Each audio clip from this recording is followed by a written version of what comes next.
the show that focuses on value. I'm Judith West, and our guest today is Dr. Michael Uttendorfer. Uttendorfer, sorry about yes. that.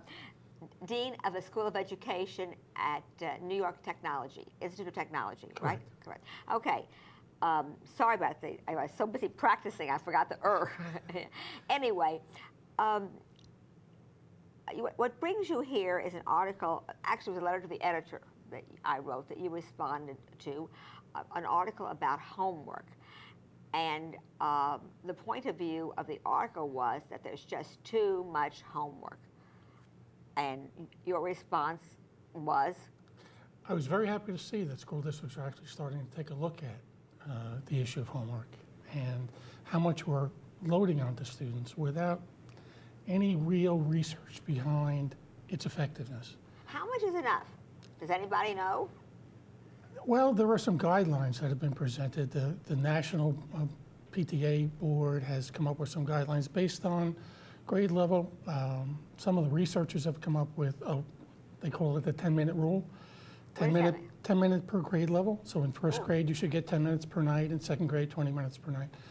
But those hard and fast rules really don't work in all situations. It really depends on what is it that students need. What is the purpose behind homework? When homework was devised, you used to teach, right? Absolutely. When homework was devised and it became almost like expected, what was the thinking behind why should there be homework? Well, I think the idea still behind homework is to reinforce what was going on in the classroom.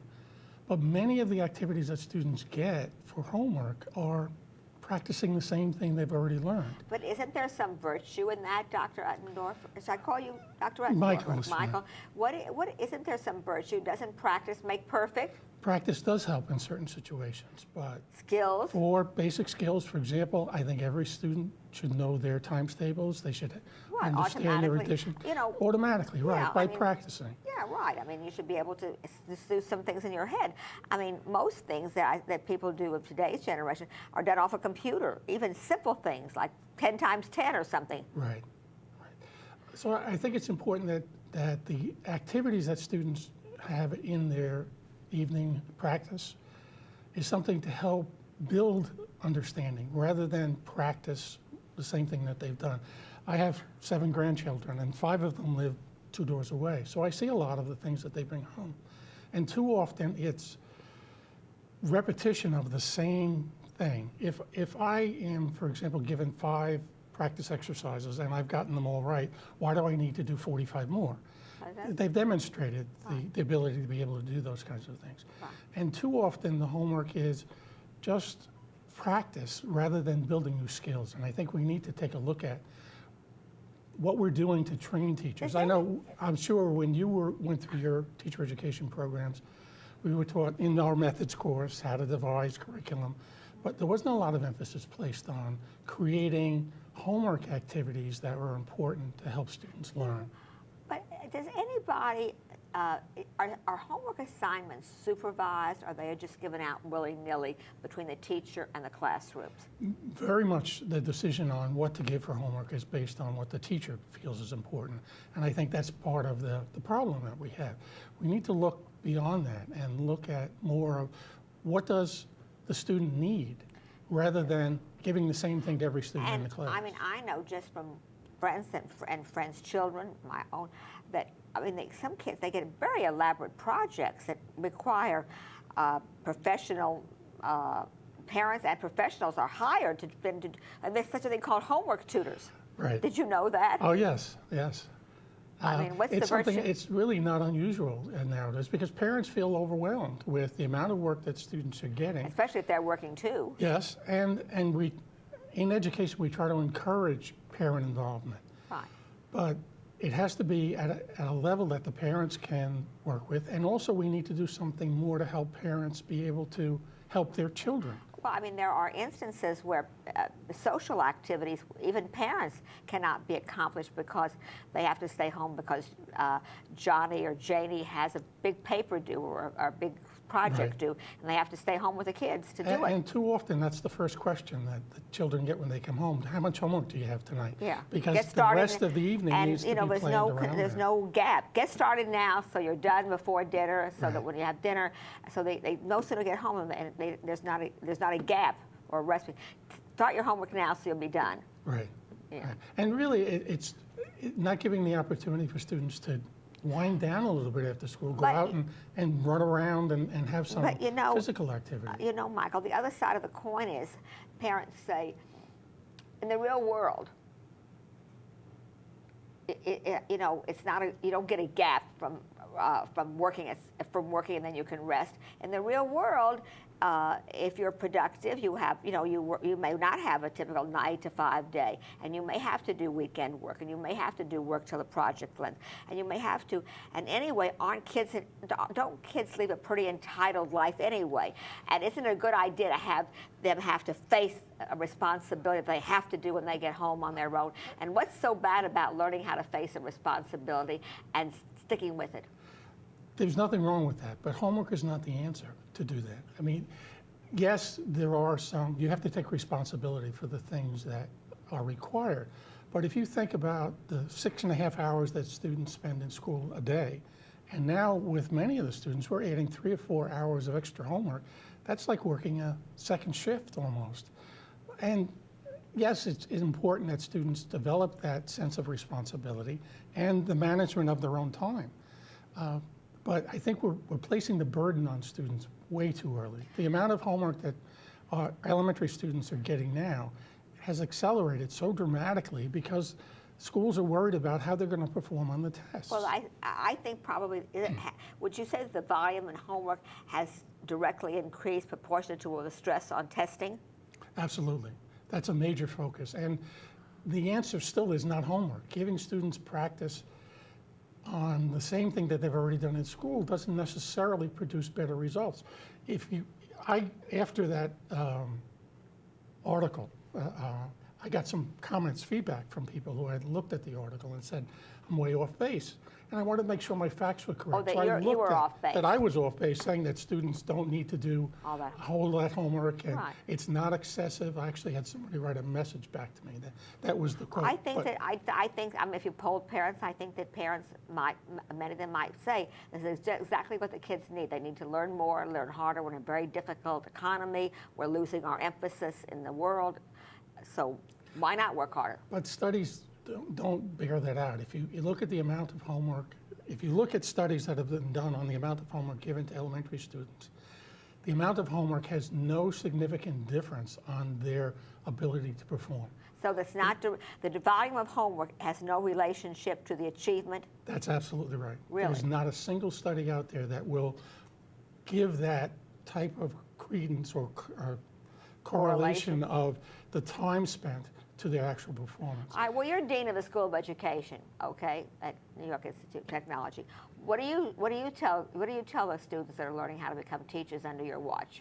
Well, part of it is the preparation. I mean, in development of lessons, part of the work that they do, we have an activity called a teacher work sample, where they have to design an entire unit, including what assessments will be given, what homework assignments will be given, and they actually have to implement that with a group of students. Collect the information, look at the results. So the amount of homework is directly related to that, to what's being taught in that project. That's correct. Of a piece of equipment, and built in. Right, and we try to get them to focus on not just practice exercises, but projects that will help students develop an understanding of what they learn in the classroom and not just practice the same thing. So you mean thinking skills, things like critical thinking, problem solving, things that are problem-based, real-world-based, that students can... Do tests presently test creativity and problem solving? There are some that do, but most of the standardized tests in math and science don't do those kinds of things. They're not giving... They're very fact-based. Or mechanical operations rather than creative problem solving and looking at innovations. Well, we're in a kind of an education funk in this country anyway. We are. Right. But I think the conversations that are happening now are bringing to light, people are beginning to look at what does the research really say about things like homework? Does it help? Should we be giving more? Or should we be designing better homework assignments for students to help them learn better and to grow and to create? And frankly, to segue into another piece, since you're Dean of Education and you have a teacher education under your watch, lots of folks think that there's something wrong with the way teachers are being trained and have been trained. Not to put you on the spot, no, but that's a frequent feeling. Yes, a frequent statement. It's statewide, it's national. We're looking at new models for training teachers, and I think it's an important change that we need to make. We need to give them more. What would be the one single thing what you would change if you were well, able to? The direction that we're going in now is to give our teachers in preparation more clinical experience, more field work, working in schools, working with other teachers. Almost like a doctor has an internship and a residency. Right.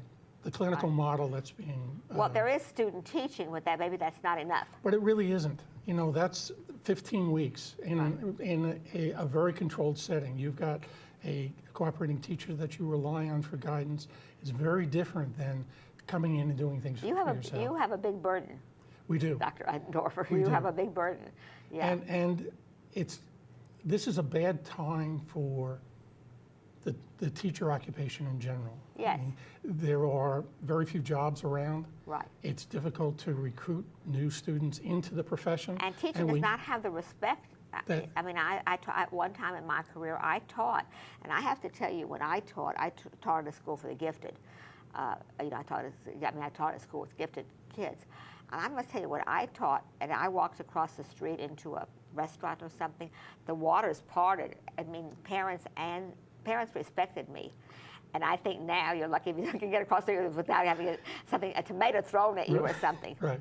But really, if you look at the countries where their students are doing exceptionally well, there is that level of respect for teachers. And there is a rigor. There is a rigor to the whole program. And they're also attracting some of the best candidates who are coming out of high schools into that profession because they pay well, they're very well respected, they're given additional benefits in terms of additional preparation.